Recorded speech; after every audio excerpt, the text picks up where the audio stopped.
사도행전 1장 1절부터 8절 말씀을 가지고 성령을 기다리라 말씀으로 하나님 말씀 증거하겠습니다. 성령을 기다리라. 지난 2주간의 설교를 통해서 하나님과 예수님에 대해서 우리가 깊이 말씀을 연구하고 묵상해 보았습니다. 우리는 그 말씀을 통해서 하나님을 바라게 되었고 예수님을 바라보게 되었습니다. 물론 삼위일체 하나님을 우리가 알고 있지만 성령에 대해서 오늘 성령은 기다리라, 이렇게 그 말이 핵심입니다. 사도행전 1장 4절 사도와 함께 모이사 그들에게 분부하여 이르시되 예루살렘을 떠나지 말고 내게서 들은 바 아버지께서 약속하신 것을 기다리라. 아버지께서 약속하신 것이 무엇입니까? 성령입니다. 성령 하나님. 성령님을 기다려야 됩니다. 하나님은 바라고 예수님은 바라고 예수님의 이미지가 있기 때문에 바라보고 성령님은 기다려야 합니다. 사도행전에 나오면 신약시대가 처음 시작했을 때 성령이 임해서 성령을 기다려서 사도행전의 초대교회가 형성되었습니다. 교회의 시작은 바로 성령님인데 그 이전에 하나님이 구속사를 전 세계 인류 역사에 펼치시고 예수님이 이 땅에 오셔서 구속, 십자가로 말미암아 인간의 모든 죄를 사해 주셨고 그 구속의 사역을 행하셨고, 그러면 성령님은 예수님께서 하신 사역을 이어받아서 예수님이 하셨던 그 일을 지금 이 시간에도 하고 계십니다. 하나님은 구약에서 신약까지 활동하셨습니다. 지금도 우리 아버지 되시고 온 우주와 모든 천지를 또 우주를 다스리고 통치하시는 분이 하나님 아버지입니다. 예수님은 그 아버지 아들로서 구속의 사역, 십자가 사역을 마치셨고 하늘로 승천하셨습니다. 승천하셨으면 그러면 하나님이 이 땅을 다스리고 통치하고 지배하지만 하나님의 영, 그리스도의 영이신 성령님께서 우리 신자들의 내면에 내주하셔서 우리를 이끄시고 우리를 가르치시고 하는 분이 성령입니다. 예수님은 한 시대에서 활동하셨습니다. BC 그 대략 한 30년, 40년 가까이 33살에 돌아갔으니까 33년 동안 이 지구상에 오셔서 이스라엘이라는 나라, 그 예루살렘, 그 땅, 좁은 땅에서 활동하셨습니다. 예수님은 한계가 있어요. 인간의 육체를 입고 오셨기 때문에 이스라엘 나라 그 시대의 한계를 지니셨습니다. 그런데 예수님에 대한 기록이 있기 때문에 또 모든 성령의 사역을 통해서 우리가 예수님을 이해하고 깨닫고 또 예수님을 읽으면서 그분이 가르쳤던 제자의 사역을 살아갈 수 있게 되는 것입니다. 그리고 이스라엘 민족과 그 시대에 한계가 있으셨던 예수님은 승천하시기 전에 제자를 가르칠 때 성령이 오실 것을 말씀하셨습니다. 그리고 성령이 그 다음 예수님의 사역을 바톤을 이어받아서 우리들과 함께 동역하고 우리들에게 인도하시고 천국 갈 때까지 우리를 성화되도록 거룩하게 만들도록 하시는 분이 성령님이십니다.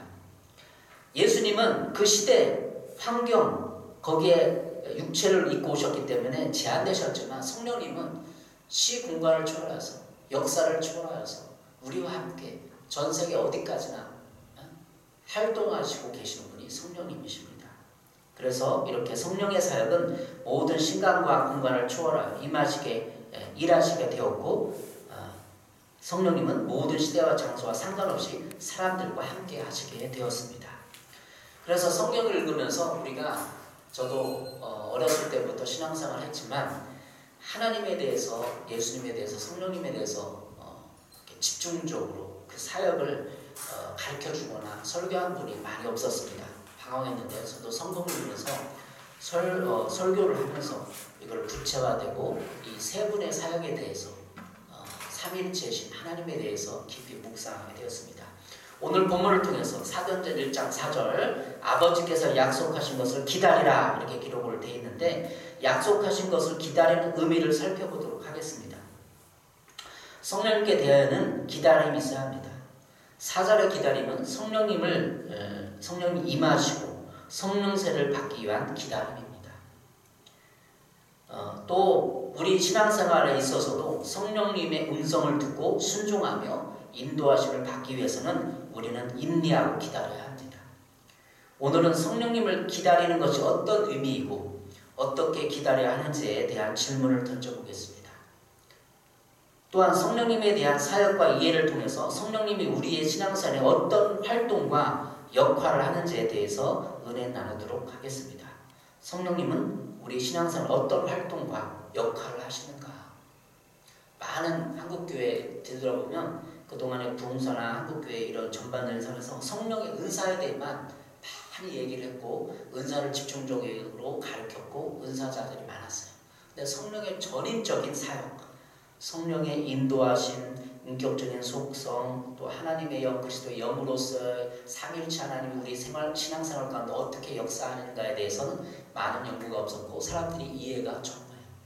그래서 우리 한국교회 은사가 많았음에도 불구하고 은사에 대한 부정적인 것들이 많이 있어요.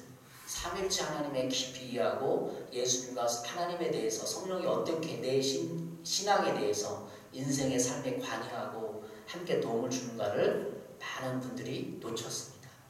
그래서 성령의 인격적인 사역, 성령의 내면적인 사역에 대해서 우리가 이해하고 성령이 어떻게 하면 우리 인생 가운데 삼일체 하나신 하나님과 함께 동역함으로 말미암아 우리를 풍성히 하는 건지 여러분과 살펴보도록 하겠습니다. 사도행전 1장 2절 2절은 우리가 예수님의 승천하는 장면을 기록적으로 간략하게 말씀해 주고 있습니다. 사도행전 1장 1절 2절입니다. 데오빌로여, 내가 먼저 쓴 글에는 무릇 예수께서 행하시며 가르치기를 시작하신부터 그가 택하신 사도들에게 성령으로 명하시고 승천하신 날까지를 기록하였노라. 여기서 데오빌로라는 이 단어는 하나님의 사랑하는 자, 즉 모든 성도들을 가리킨다고 볼 수 있습니다. 모든 성도들에게 수신자예요. 시공간을 초월해서 역사상 인류 역사 24,000년의 그 역사는 모든 성도들에게 가리키는 거죠. 데우스 빌로스라는 이 합성어인데 그 당시에 누가가 기록했을 당시에 최고의 관료 총독에 관한 이라고 견해를 받긴 학자도 있어요. 그러나 하나님을 사랑하는 자, 모든 성도들을 가리킨다고 볼 수 있습니다. 데오빌로에게 쓴 글, 먼저 누가복음 말하는 거죠. 먼저 쓴 글에는 예수께서 행하시며 가르치기 시작하실 때 그가 택하신 사도들에게 성령으로 명하시고 2절에 성령으로 명하셨다. 누가는 예수님의 사역 전체가 성령의 인도하심에 의하였다고 기록을 하였고 또 사도행전 1장에 시작할 때 성령으로 예수님께서 명했다고 기록을 하고 있습니다. 그렇게 정리를 하고 있습니다. 제가 서두에도 말씀드렸듯이 예수님의 사역을 우리가 집약적으로 사도행전에 기록한데 성령으로 명했다는 거예요. 그냥 예수님이 사람들에게 얘기한 거에 성령으로 명한 거죠. 예수님은 성령으로 이끌려서 마귀에게 40일 동안 시험을 받으셨잖아. 금식하시면서 성령에 이끌려서 시험을 받으시고 성령으로 제자들에게 그 앞에 있을 들을 명했다는 거죠. 명령했다는 거죠. 그리고 예수님은 승천하셨어요. 그 다음에 성령의 사역이 시작이 되는 것입니다. 성령의 주된 사역이 시작되는 거죠. 요한복음 3장 6절 8절입니다. 육으로 난 것은 육이요 영으로 난 것은 영이니 내가 내게 거듭나야 하겠다는 말을 놀랍게 여기지 말라. 바람이 일로 불매 내가 그 소리는 들어도 어디서 와서 어디로 가는지 알지 못하나니 성령으로 난 사람도 다 그러하니라. 예수님과 니고데모와의 대화입니다. 요한복음 3장 니고데 대화에서 니고데 말하는 육으로 난 것은 육이고 영으로 난 것은 영이다. 내가 거듭나야 한다. 영으로 거듭나야 한다. 이렇게 설명을 해주는 거예요. 그럼 우리가 인간이 모든 이 세상을 태어날 때 아기가 태어나서 육체의 삶을 살아가잖아요. 그러면 우리 안에 영과 육이 함께 공존하는 거예요. 우리는 육체의 삶을 태어나서 예수 믿어서 영이 태어났죠. 영으로 태어난다는 거죠. 예수님 말씀은 영으로 태어나야 된다. 엄마가 아기를 엄마 뱃속에 10개월 동안 1년 가까이 있잖아요. 그래서 출산의 고통을 통해서 아기가 태어나는 것이죠. 성령으로 태어난 것도 엄마 뱃속에 10달을 기다린 것처럼 성령으로 태어나기 위해서는 기다림이 필요하다. 이해하시겠습니까? 성령으로 난 사람도 다 그러하다. 우리는 성령으로 태어나야 돼. 성령의 임재하심, 성령의 임하심, 성령의 인도, 이 모든 것을 조합할 때 성령으로 거듭나야 되는 것입니다. 그래서 예수님께서 승천하시고 1절, 2절에 승천이 가장 중요한 핵심 단어인데, 승천하신 다음에 우리는 드디어 영으로 태어날 수 있는, 예수님의 사역을 이어받아 영으로 태어날 수 있는 성령으로 태어나게 되는 거죠. 3절입니다. 사도행전 1장 3절. 그가 고난받으신 후에 또한 그들에게 확실한 많은 증거로 친히 살아계심을 나타내사 40일 동안 그들에게 보이시며 하나님 나라의 일을 말씀하시니라. 예수님을 사역을 3절에 이어가고 있습니다. 예수님이 고난받으신 후에 확실한 많은 증거로, 부활처럼 예수님은 제자들에게 보여주셨잖아요. 그리고 살아계심을 나타내 주셨어요. 그리고 40일 동안 그들에게 보이시며 하나님 나라의 일을 말씀해 주셨어요. 예수님 부활하시고 사람들에게 나타나서 뭘 하셨다고요? 하나님의 나라의 일을 말씀하셨어요. 다시 말하면 성령님이 하나님 나라의 일을 시작하신 것을 예고하시면서 말씀했던 거죠. 그동안에 3년 동안의 설교를 총집약적으로 하나님의 나라의 핵심의 일, 성령님이 나타나서 너희들을 인도하시고 너희들에게 하나님의 그 모든 것을 가르치고 함께하겠다는 것을 가르쳐줬던 거예요. 하나님의 나라의 일은 예수님만 하는 게 아니에요. 하나님의 나라의 일은 성령님과 함께 동역하는 것입니다. 예수님은 하나님의 나라를 말씀하셨어요. 복을 말씀하셨어요. 예수님은 우리에게 다시 말하면 보혜사였던 것입니다. 요한복음 15장 5절. 나는 포도나무요 너희는 가지라. 그가 내 안에 내가 그 안에 거하면 사람이 열매를 많이 맺나니 나를 떠나서는 너희가 아무것도 할 수 없습니다. 예수님께서 말씀하셨죠. 내가 그 안에 거하면 사람이 열매를 많이 맺는다. 나를 떠나서는 너희가 아무것도 할 수 없다. 다시 말하면 성령님 우리 안에 거하셔서, 성령님이 거하셔서 이렇게 열매를 맺는 것처럼 예수님을 떠나서는 아무 열매도 못 맺는다. 다시 말하면 예수님도 보혜사 역할을 감당하셨던 분이 예수님이에요. 그냥 어느 한순간에 딸랑 나타나서 보혜사 성령님 우리에게를 관여한 게 아니에요. 예수님이 그 사역을 하셨어요. 보혜사의 사역을, 보혜사는 파라클레토스라서 돕는 자거든요. 위로자, 원어에 보면. 그럼 예수님께서 이 땅에 오셔서 사람들을 위로하고 돕는 역할을 했어요. 그리고 그 이후에 예수님이 승천하시고 위로자, 돕는 자의 역할을 보혜사 성령님에 통하여서 다시 확대하는 것 뿐입니다. 로마서 8장 5절. 육신을 따르는 자는 육신의 일을, 영을 따르는 자는 영을 생각하나니 육신의 생각은 사망이요 영의 생각은 생명과 평안이니라. 하나님의 나라의 일을 하려면 육신의 생각 가지고는 할 수 없어요. 영의 생각에 집중해야 합니다. 영의 생각은 생명과 평안입니다. 우리는 육신을 따르는 일을 하고 있습니까? 영에 따르는 일을 하고 있습니까? 우리가 날마다 일할 때마다 생각을 하는데 육신의 일도 생각하고 영의 일도 생각하는 거죠. 우리가 살기 위해서 먹고 살아야 되고 또 쌀을 사야 되고 가정의 경계를 꾸려야 되고, 이 생각이 좋은데 그것이 육신의 생각이라는 것이 아니라 그 생각 이후에 성령님의 생각을 붙잡지 않고 생명과 평안을 붙잡지 않고 근심하고 염려하는 것, 더 많은 재물을 축적하기 위해서 욕심부리고 어떤 사람들을 인격죄로 인정하지 않고 그들을 착취하고 지배하고 조종하려는 이 모든 생각들이 왔다 갔다 하는 거죠. 그때 그걸 잡는 거예요. 육신의 생각을. 하나님의 영의 생각은 생명과 평안이에요. 내가 평안한 거. 그러면 여러분의 이 선택의 생각을 육신에 둘 것입니까? 영에 둘 겁니까? 다시 말하면 성령에 굴복시킬 것입니까? 성령의 하나님의 나라의 일을 따를 것입니까?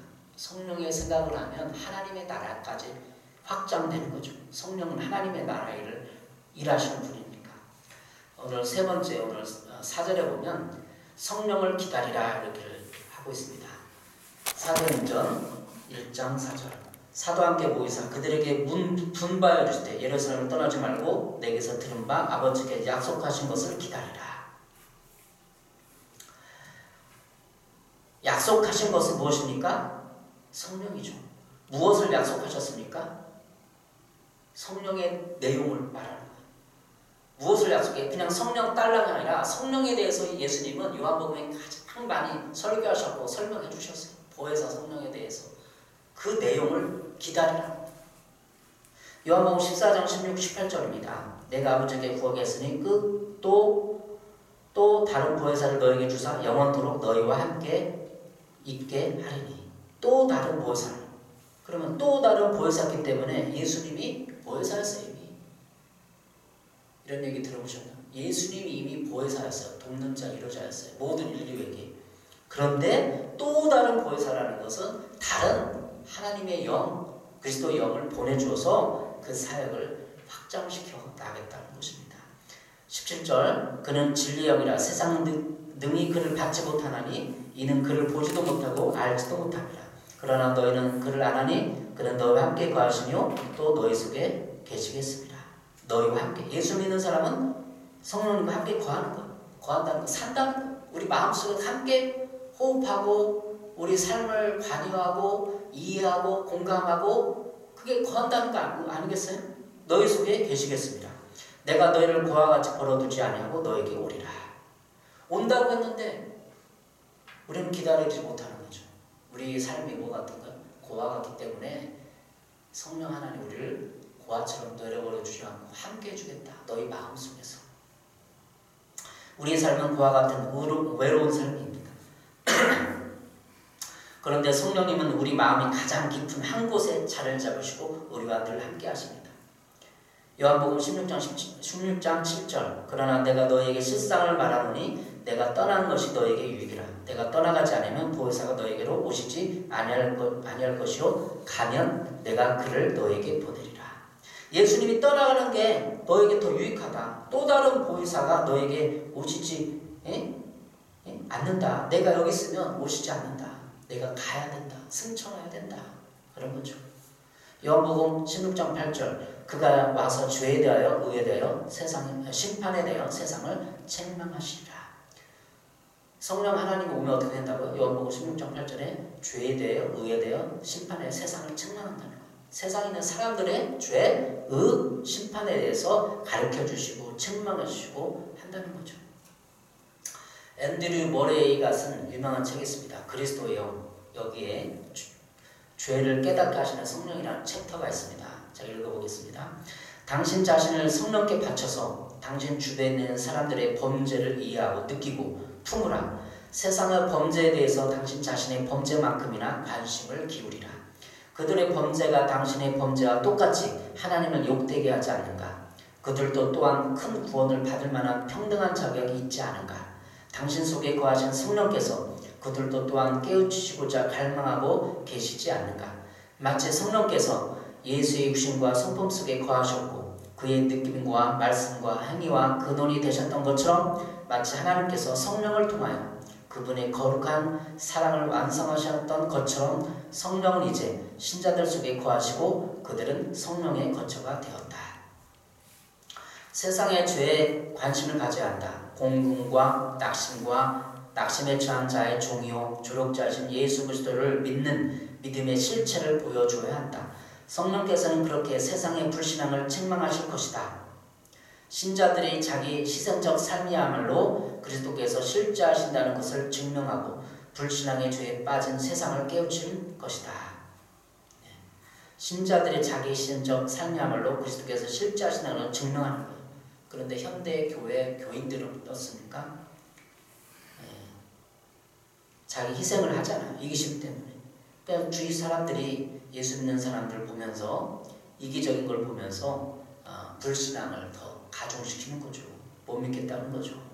예수 믿는 사람이 세상과 똑같다는 거죠.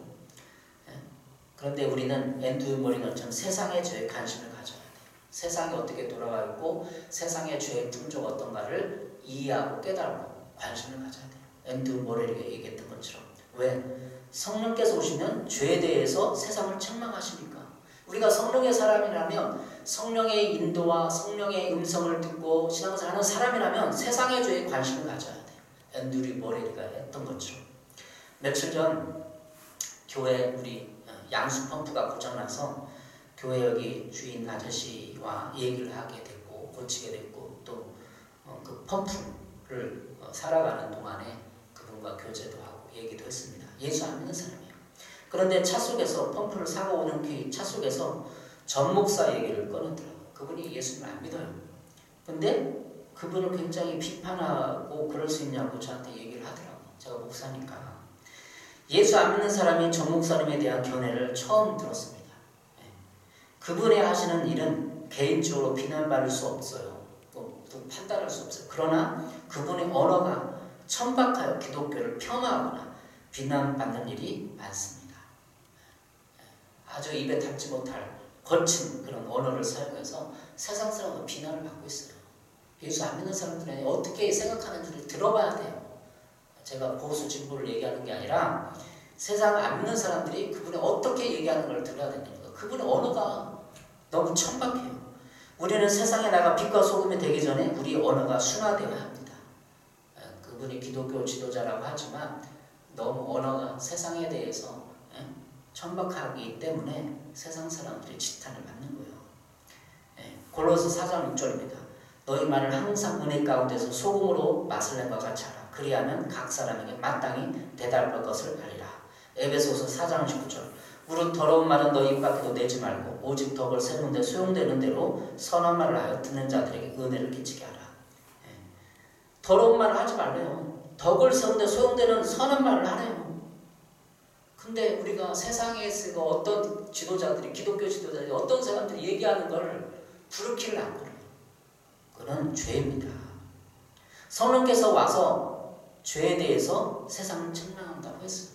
우리가 지금 성령 사역하는 사람 많지 않은데 성령이 오면 양심의 가책을 받고 내 말 한마디까지 성령께서 가책을 받게 하고 지적을 하시고 책망하셔요. 성령 시대가 아니기 때문에 부흥사들이 지금 성령에 대해서 은사나 이런 걸 안 하기 때문에 뭐가 죄인지를 몰라요. 우리 교회는 회개사를 하기 때문에 회개 기도문을 줄이면서 이게 죄구나 알고 있습니다. 세상을 향하여서 죄라고 얘기를 해줘야 돼요. 이 모든 것은 성령의 역사가 사라졌기 때문입니다. 인본주의가 교회에 들어와서 목적을 이루기 위해서는 과정도 무시하는 세상적 방법이 교회에 들어왔기 때문입니다. 아니 그게 옳은 주장이 정치적인 기독교적인 어떤 주장이 정치적인 성향이 옳다고 생각하면 말을 함부로 해도 되나요? 교회는 세상으로부터 방법도 어떻게 말하고 행동하는가, 어떤 방법을 쓰는가. 성령이 와서 세상을 책망하는 사역을 시작한다면 이러한 신앙적 삶에 있어서도 결코 방법과 과정을 무시해서는 안 됩니다. 현재 기독교적 정치운동도 과정과 방법을 순결하고 지혜롭고 누구나 인정할 만한 언어와 논리로 전개되어야 합니다. 천박한 언어로 세상에 나가 빛과 소금이 될 수는 없습니다. 성령께서 그걸 원치 않기 때문입니다. 이건 주장도 아니고 논리도 아니고 성령이 오면 그걸 깨달아져요. 내 입이 거칠었구나. 내가 이 말 실수했구나. 성령이 금방 지적을 한다고 양심에. 요한복음 16장 13절입니다. 그러나 진리의 성령이 오시면 그가 너희를 모든 진리 가운데로 인도하시니 그가 스스로 말하지 않고 오직 들은 것을 말하며 장래일을 너에게 알리시리라. 성령께서 오시면 모든 진리 가운데 인도하시고 또 그가 스스로 말하지 않고 들은 것, 하나님으로 들은 것을 얘기한다는 거예요. 성령께서. 요한복음 15장 20절 내가 아버지께 너에게 보내실 보혜사 곧 아버지께 나오시는 진리의 성령이 오실 때에 그가 나를 증언하실 것이고. 우리는 예수님 제일주로 하는 사람도 있습니다. 그러나 삼일체 하나님이 조화롭게 우리 신앙생활에 관여해야 돼요. 성령이 오실 때 그가 나를 증언하실 거예요. 성령님이 예수님을 증언한다는 거예요. 요한복음 15장 26절에. 그래서 성령님을 자꾸 인격적으로 성령의 인도하심을 받으려고 성령님을 기다리고 성령의 인격성 인도하고 내 마음의 양심의 귀를 기울이고 성령님을 하면 예수님을 증거하는 거예요. 요한복음 15장 26절. 그래서 예수님 받고는 안 돼요. 성령님이 있어야 돼요. 성령님의 사역이 있어야 우리가 전인적인 신앙의 토대를 갖게 되는 것입니다. 고린도서 12장 2절 3절입니다. 너희가 알거니와 너희가 이방으로 있을 때 말 못하는 우상에게로 끄는 그대로 끌려갔느니라. 그러므로 내가 너희에게 알리노니 하나님의 영으로 말하는 자는 누구든지 예수를 저주할 자를 하지 아니하고 또 성령으로 아니하고는 누구든지 예수를 주시라 할 수 없느니라. 성령으로 아니하고는 예수님을 주시라 할 수 없다는 거예요. 그래서 우리가 예수님을 주인이라고 말하는 모든 사람들은 또 예수님을 주인으로 고백하고 예수님을 주인으로 날마다 삶에 모시는 사람들은 성령님이 관여를 하는 것입니다. 고린도서 3장 16절 너희는 너희가 하나님의 성전인 것과 하나님의 성령이 너희 안에 계시는 것을 알지 못하느냐. 우리 안에 하나님의 성전인 하나님의 성령이 너희 안에 계시는 것을 알지 못하느냐. 우리 안에는 세상에 대한 염려, 근심, 잡동사니 생각들로 꽉 차 있습니다.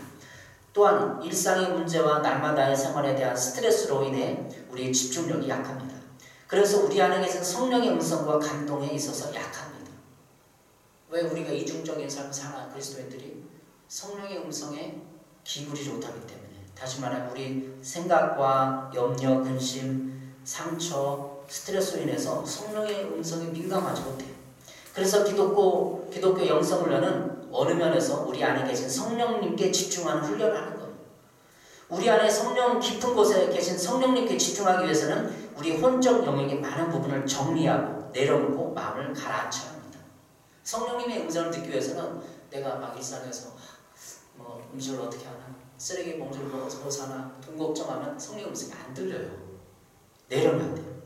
상처, 분노, 미움, 증오, 근심, 염려, 조급함, 상한 마음을 가지고서는 성령님이 내 안에 계시다는 걸 느낄 수 없고 성령의 감동을 받을 수 없고 성령의 인도를 받을 수 없어요.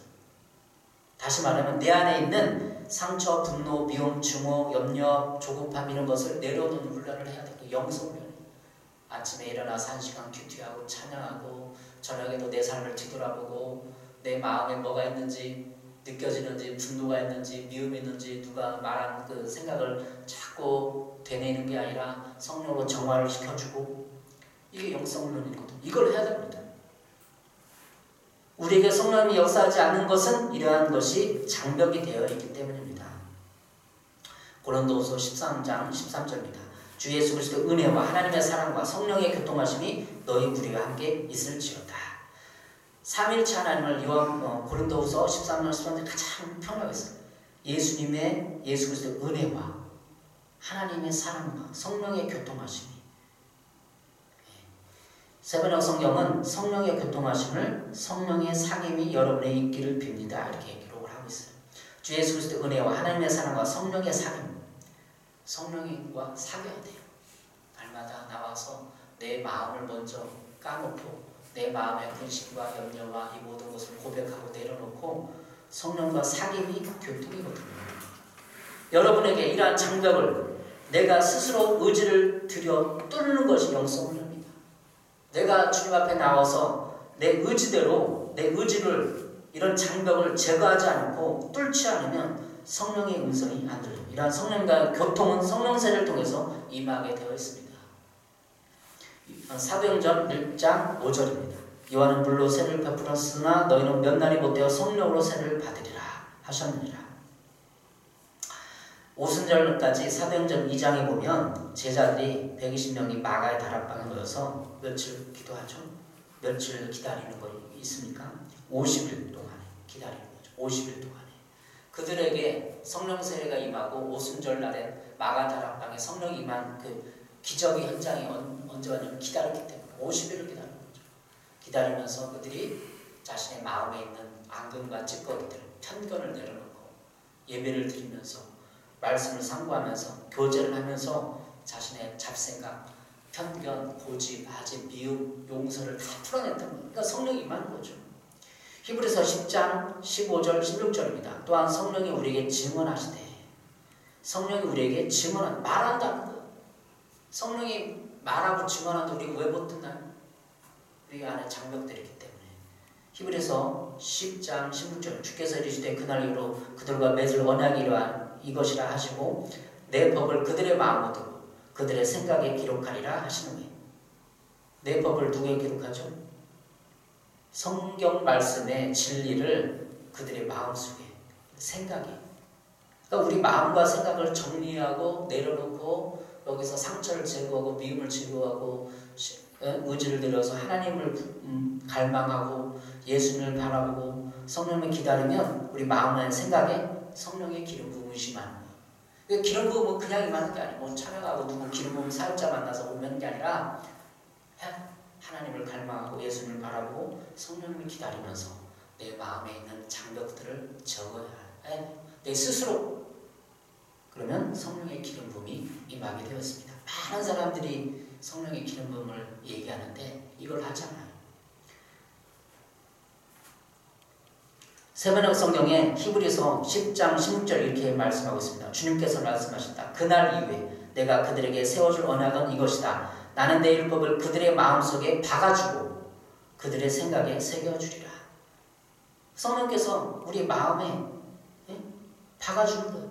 그리고 그들의 생각에 새겨주는 거예요. 우리의 생각을 좀 이렇게 이성적으로 하나님의 의지를 드리면 생각 속에서 역사하는 거예요. 성령께서. 오늘 이렇게 성령의 사역에 대해서 성령의 내용에 대해서 살펴봤습니다. 여러분 어떻습니까? 여러분에게 성령이 임하길 바랍니다. 기다리십시오. 여러분의 마음을 정돈하시고 여러분의 마음과 생각에 기름 부어주시는 성령의 그 놀라운 은혜를 기다리시고 은혜를 받으시기 바랍니다. 오늘 사도행전 1장 5절 요한은 물로 세를 베풀었으나 너희는 몇 날이 못되어 성령으로 세를 받으리라. 성령으로 세를 받으십시오. 기다리십시오. 사도행전 2장에 나오는 성령 세례가 여러분에게 임하기를 바랍니다. 성령이 임하면 증이 된다고 6절 8절에 말하고 있습니다. 사도행전 1장 6절입니다. 그들이 모였을 때 예수께서 이르되 주께서 이스라엘 나라를 회복하심 이때니까 하니 이르시되 때와 시기는 아버지께서 자기 권한에 두셨으니 너희는 너희가 알 바 아니요 오직 성령이 너희에게 임하시면 너희가 권능을 받고 예루살렘과 온 유대와 사마리아와 땅끝까지 이르러 내 증인이 되리라. 6절 8절에 가장 핵심되는 것은 성령이만 증인이 된다는 거예요. 증인. 내가 성령에 임해서 기다려서 임해서 내가 하면은 용기가 담대함 나타나는 거죠. 제가 중학교 2학년 때 성령 체험을 했는데 성령 세례를 받았는데 되게 그때까지 내가 수줍어하고 얼굴도 빨개지고 말도 못하고 내 성적은 아니었지만 굉장히 담대해졌어요. 그래서 학생회 회장도 하고 많은 사람들에게 복음을 이렇게 담대하게 전하고 친구들에게 교회 가자고 막 전도하고 성령 임하면 증인이 되게 되어 있습니다. 요즘 시대에 그리스도인이 능력이 없습니다. 살아가면서 이 세상과 타협하지 않고 살아갈 수 있는 힘이 바로 성령으로부터 주어지는 것입니다. 이 세상에서 구별되어 빛과 소금이 될 수 있는 능력도 성령으로부터 옵니다. 성령의 권능이 필요한 시대가 되었습니다. 전도도 능력 전도가 필요한 시대가 되었습니다. 여러분 능력은 어디서 옵니까? 성령님으로부터 옵니다. 증인은 내가 복음을 받아들이고 복음의 능력을 보여줄 수 있는 그런 능력을 그런 증인을 말하는 거죠. 내가 복음을 받아들이고 복음의 능력을 보여줄 수 있는 사람이 증인입니다. 증인은 오직 성령의 능력으로만 가능합니다. 여러분에게 올 한 해는 성령을 기다리십시오. 1시간이고 2시간이고 부르짖으면서 내 장벽을 제거하고 부르짖어야 내 안에 있는 분노와 모든 쓴뿌리들이 나옵니다. 그리고 기다리십시오. 그래서 성령의 민감함, 성령의 은사가 나타나고 그래서 성령의 인도하심을 받는 성령의 열매를 맺는 여러분 되시길 바랍니다. 우리의 죄성과 상처, 쓴뿌리 등으로 인해 우리는 성령의 능력과 음성, 인도하심, 기름 부으심을 보지 못하고 받지 못하고 있습니다. 여러분 쓴뿌리들을 이해하시고 상처를 치료하십시오. 성령께 나와서 내 상처를 오픈하시고 어루만져 달라고 기도하십시오. 성령을 기다리는 한 해 되시기를 바랍니다. 성령의 인격과 동행하시기 바랍니다. 성령의 은사를 체험하시는 한 해 되시길 바랍니다. 올 한 해 첫 예배입니다. 이 예배를 통해서 오늘 설교를 통해서 성령을 기다리는 여러분 되시길 바랍니다. 성령의 음성을 들으시기 바랍니다. 왜 못 듣습니까? 여러분의 장벽들을 내놓으십시오. 근심, 걱정, 두려움, 불안, 조급함, 미움, 증오를 끊임없이 내려놓으십시오. 고백하십시오. 그러면 성령의 기름 부음이 임하고 오늘 말씀했던 것처럼 성령님의 가장 우리에게 요구하시는 것은 기다려라. 인내로서 기다려라. 너희 장벽들을 내려놓으라는 것입니다. 오늘 성령을 기다리고 내 주위에 있는 모든 사람들에게 성령의 빛을 비춰주는 올 한 해 되시기를 바랍니다. 기도하겠습니다. 사랑해 주님 감사합니다. 성령님을 살펴보았습니다. 성령을 기다리기 원합니다. 내가 조급함으로 내가 생각하고 계획하고 행동하는 것이 아니라 성령님을 기다리며 음성을 듣고 성령님의 충만을 받고 또한 성령세를 받고 그래서 사역하고 일하고 말하고 행동하게 도와주시옵소서. 올 한 해 성령을 기다리면서 성령의 은사 성령의 열매를 맺는 한 해 되게 도와주시옵소서. 예수님의 이름으로 기도했습니다. 아멘.